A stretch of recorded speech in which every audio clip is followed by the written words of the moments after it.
Welcome to my channel where we cover the lore of Final Fantasy XIV. We cover the stories both big and small, the epic and the cute, the silly and the tragic. I hope you all enjoy the ride, and welcome to the Chronicler of Lore.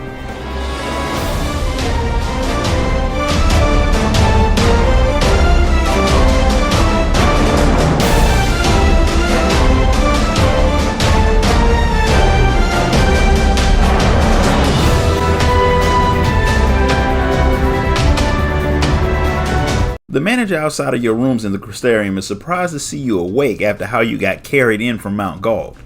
You look dead, and with the sky changing back, he hadn't really expected any good news, so he's happy to see that you're up. Seeing you awake might help ease the worries of your friends around the city, so he tells you to go and check in with a few of them so you can let them know that you're okay. Bragi had swung by to visit you a lot while you were out, and he's happy to see that you're on your feet.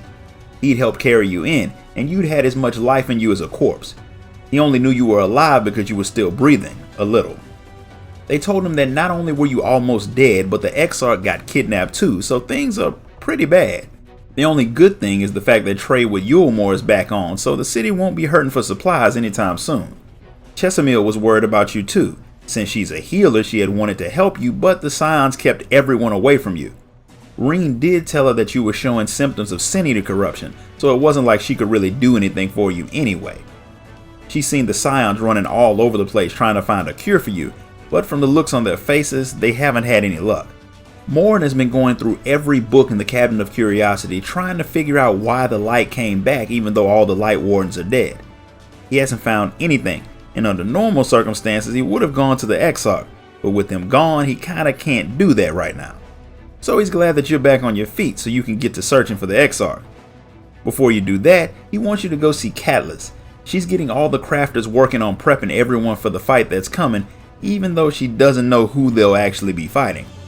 When she sees you, the first thing she does is check your gear. She thinks that if you had better equipment, then you wouldn't have gotten hurt so badly.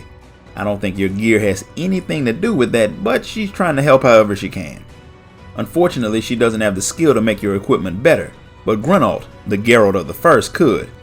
If you could find him, which is unlikely since the man has been gone for years. The Warrior of Light must still look ill because looking at you makes Catalyst tell you that you should find a spot and relax. But instead of going to bed, she tells you to try the spot at the top of the watchtower in the Rookery because that's where the Exarch used to go, and he'd always seemed less stressed when he came back down. Going there to clear your head can't hurt, even though the sight of the corrupted sky is not all that soothing, especially knowing that you're the one that's causing it. Ardbert comes by to talk to you to make sure that you don't tell the people that you're causing the light, because while that might make you feel better, it won't help them at all. He actually gives you a pep talk, and if anyone can relate enough to make you feel better and not give up, it's him. The man caused the flood, but instead of giving up, he sacrificed his own life to travel to the source to try and fix things. But there were points in time where he had wondered if they would have been better off just letting the rejoining happen. But when he saw the giant Talos come to life, and all of you working together to save the First, he realized that it was all worth it. He was happy about the part he played, and he puts out a fist to see if he truly has a part to play in your story too. You touch his fist, and like before, the light inside of you starts to resonate with him. He does have a part to play in your tale, and now he's willing to do it. Whatever you need, he's got your back until the end. He fades away as Fael shows up to check on you too. The Pixie had expected you to be brooding, but you seem to be in good spirits. But the Pixie can see your ether and your soul, and they are both very badly damaged. Fael can't heal you, but your friend does make you an offer. The Pixie King is willing to give up the title and powers of Titania to make you the new immortal leader of the Fae. It won't stop you from becoming a Light Ward, but if anyone attacks you, the Pixies would be there to protect you. It's an offer that Fael never would have expected you to accept, but you do have an issue that you need to solve. Fael believes you can do it if you use all the tools at your disposal, and the Crystal Tower itself is a major tool. The Exarch used its knowledge for decades, and there's definitely some information he has tucked away in there that could possibly help you find answers. Of course, there's one person around who can tell you more about what the Exarch's been doing in the tower for all these years, and that's Lena. The Exarch raised her after her parents died in a Sin-Eater attack, so she knows the man better than anyone else. Lena hadn't seen you since you got carried back to the city, so she's surprised to see you're even awake at all, let alone moving around. That means it's gotten closer to the time to rescue the Exarch. She had wanted to go after him immediately when your friends told her that they knew where he was, but after she saw you, she realized how bad of an idea charging off without a plan would be.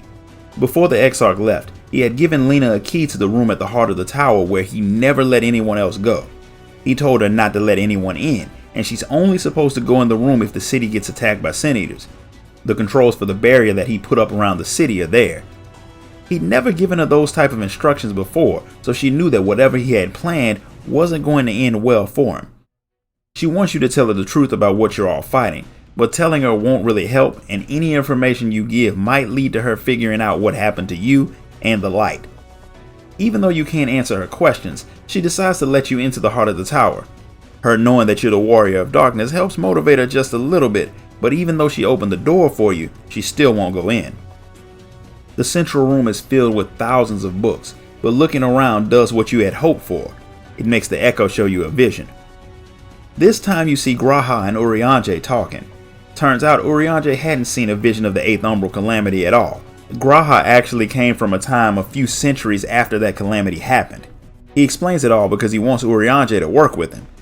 He told him of how Sid worked until the day he died trying to figure out a way to prevent your death, and the discovery came when they thought about the time-traveling powers you encounter when you dealt with Alexander, which is another very important story that I have to cover on the channel. Coming up with the idea was one thing, but it took future generations to actually start putting it into motion, which was hard because the world was facing the chaos of a never-ending war. Still, the Ironworks members worked, and after 200 years they finally learned how to open the Crystal Tower, which was a major part of the plan, and by opening the door, they woke G'raha. By the time they opened the tower, the scholars had figured out how the rejoining had worked, and learned that the first was the shard that led to the calamity, so that was where they needed to go to prevent all of this from happening. The Crystal Tower could easily store the energy needed for the trip, and after adjusting some of its functions to match their discoveries, it was time. However, tracking time flow is difficult, and he landed on the first 100 years before he was supposed to, which ended up being a good thing because it would take decades to get prepared for the Warrior of Light to be brought over. Urianger immediately figures out the flaw with G'raha's plan. He only exists because of the 8th Calamity, so if it's prevented, then he would just vanish. At least that's what they think would happen. Now this whole thing could lead to a time paradox, but there are all ways around that, but I'm not going to get into them here because it'll be easier to put that in a video of its own. Just know that G'raha is perfectly fine with erasing himself if it fixes things, as was everyone else who chose to work on this seemingly impossible mission. And it was all because of how the Warrior of Light constantly put herself in harm's way for other people. But that self-sacrificing nature is the one thing that can interfere with the plan, which is why the Exarch recruited Urianger and had him lie to you, because there was no way that you would ever go along with letting G'raha die to save you, even though interfering would mean the death of an entire world. Which is why it had to be kept a secret, and Urianger is more than willing to keep secrets from his friends to manipulate them into doing what they should. And he agrees, knowing full well how the Scions might hate him for keeping something like this from them. Seeing that vision does little to ease your temper. Knowing someone lied to you tends to do that, but Arbor warns you that getting upset might make you turn into a Sin Eater, so you should probably calm down and focus on something. And that something is going to the Tempest to save the Exarch, so you can tell him just how unhappy you are about his little scheme. And that's where we're going to stop for today. If you enjoyed this video, hit the like button, subscribe, and ding that notification bell. And if you want to buy me a coffee for my work, sign up to become a member of the channel. Until next time guys, later.